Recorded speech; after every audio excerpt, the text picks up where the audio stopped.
New figures show that romance scams have increased by 22% over the last year. Fraudsters who steal other people's identities are conning Brits out of around £95 million annually. Now experts say victims are even more at risk with the development of AI and voice cloning tech. Anna Rowe runs a number of websites to advise and support women and men who have been scammed and is worried about the rise of AI and voice cloning in romance scams. With the scammers, even the precursor to the deep fakes with the saved video, they were enough in some situations to convince people, but they were only very short. And obviously people start to get educated about that kind of thing. But I started seeing the deep fakes in the training groups. It was over a year ago now. So you start hearing where they're emerging. Still, a lot of them will use the saved videos, but we've definitely seen a move into that becoming commonplace now, where the longer ones are being used, which is obviously the deep fakes. It's not just those who lose money who are victims of the scammers. James Blake is a successful entrepreneur who runs a digital company. His online profile has been used dozens of times to trick women into handing over money.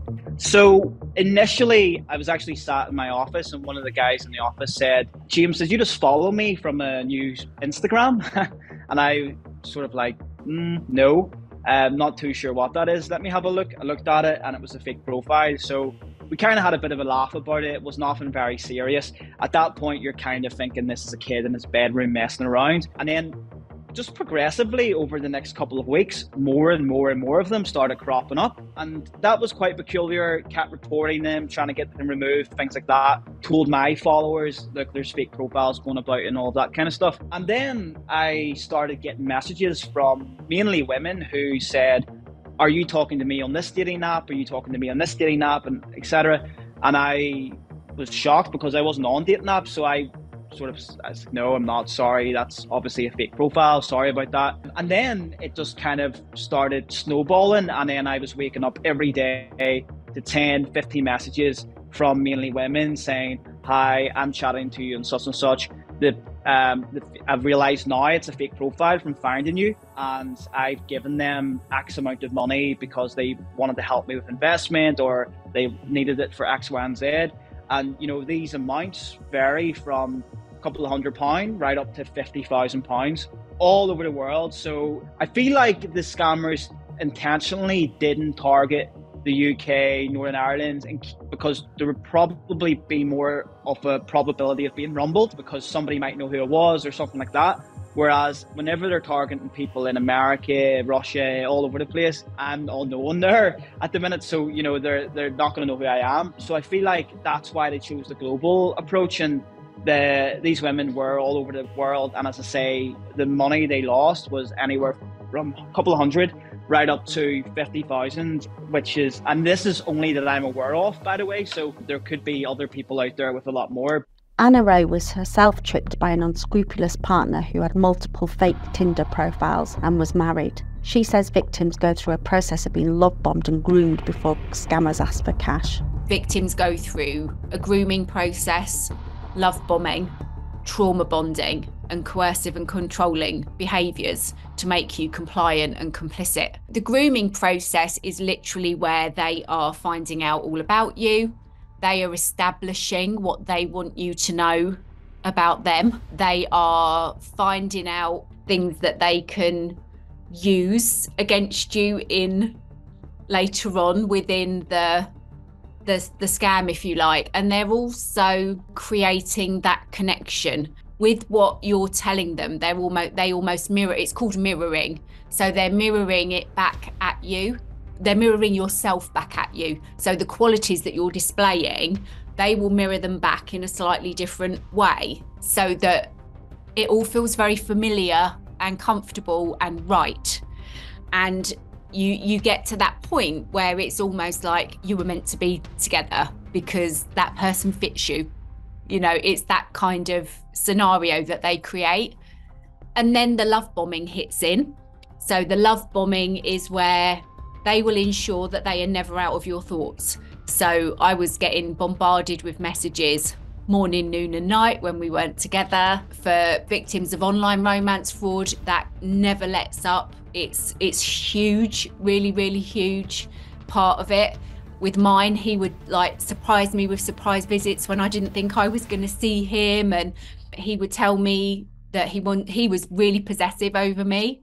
He would like tell me that I was his. And when you suffer with low self-esteem or insecurities, having someone behave like that you've got feelings for, is really comforting and empowering. And it's and that's what happens with other romance fraud victims as well.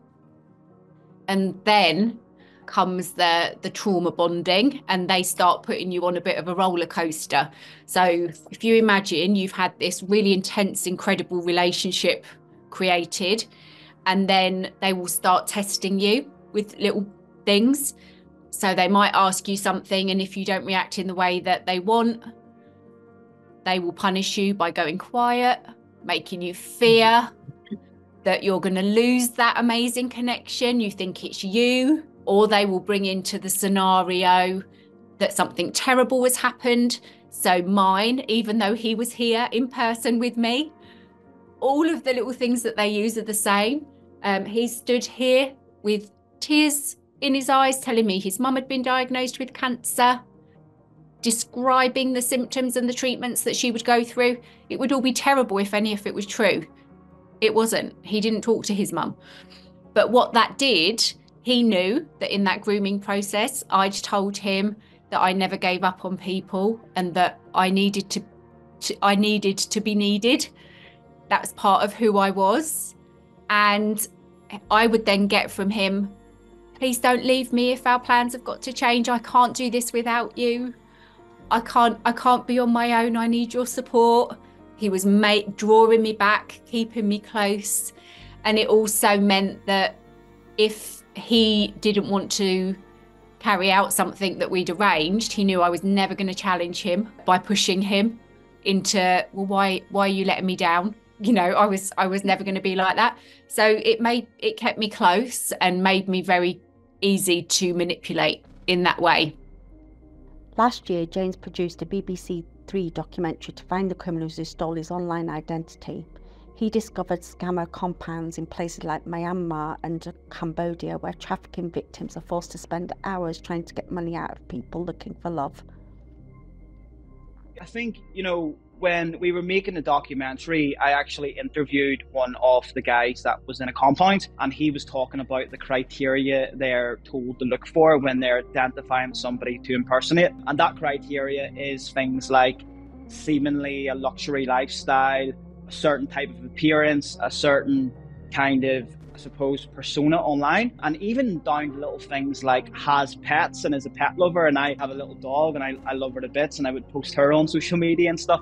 So even down to things like that meets the criteria they're looking for. So I think my profile probably ticks a lot of the boxes and kind of slots right in there in terms of it's easy for them to use that then on their scams.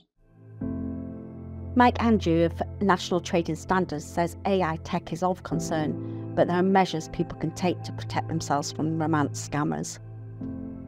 Romance frauds in all their forms have been, unfortunately, quite a growing trend for a number of years now. But yes, certainly what we're seeing now is the use of this technology, AI, and the ability to clone people's voices, clone people's identities, make something appear exactly as somebody might expect when actually it's computer generated, is making it even more difficult now for us as humans to actually tell the real from the fake.